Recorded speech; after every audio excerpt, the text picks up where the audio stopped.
বিসমিল্লাহির রহিম। প্রিয় এলাকাবাসী ও প্রিয় দেশবাসী এবং বিদেশে অবস্থানরত প্রিয় ভাই বোনেরা, আসসালামু আলাইকুম। সম্মানিত সুধী ও প্রিয় দেশবাসী, আপনারা দেখতে পাচ্ছেন যে আমি এখন রয়েছি পাবনা জেলার ঐতিহ্যবাহী কাশীনাথপুর পেঁয়াজহাটে। আপনারা জানেন যে কাশীনাথপুরের আশেপাশের মানুষের আয়ের প্রধান হচ্ছিল কৃষি, অর্থাৎ কৃষি স্বনির্ভরশীল। এই এলাকাটিতে কৃষকেরা মাঠে বিভিন্ন ধরনের ফসল ফলিয়ে সেই সকল অর্থকরী ফসলগুলো হাটে নিয়ে এসে বিক্রি করেন এবং তাদের জীবন জীবিকা নির্বাহ করেন। শুধু তাই নয়, এই হাট থেকে পেঁয়াজ পরিবহন খাতে বাংলাদেশের বিভিন্ন প্রান্তে গিয়ে ভোক্তাদের চাহিদা সম্পন্ন করছে। যাকে পর্যায়ে আমরা সরাসরি কৃষকের কাছে জানবো আজকে কাশীনাথপুর হাটে পেঁয়াজের সর্বোচ্চ পাইকারি বাজার কত আছে। কাকা আসসালামু আলাইকুম। আজকে পেঁয়াজের সর্বোচ্চ পাইকারি বাজার কত আছে? পেঁয়াজের সর্বোচ্চ পাইকারি বাজার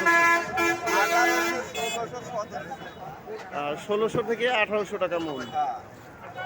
সম্মানিত সুধী প্রিয় দেশবাসী, আপনারা বুঝতে পারছেন যে কাশীনাথপুর হাটে পেঁয়াজের সর্বোচ্চ পাইকারি বাজার যাচ্ছে 1600 টাকা থেকে 1800 টাকা মূল। আমি আপনাদের মাঝে আবার আপডেট নিয়ে ফিরে আসবেন। আসসালামু আলাইকুম।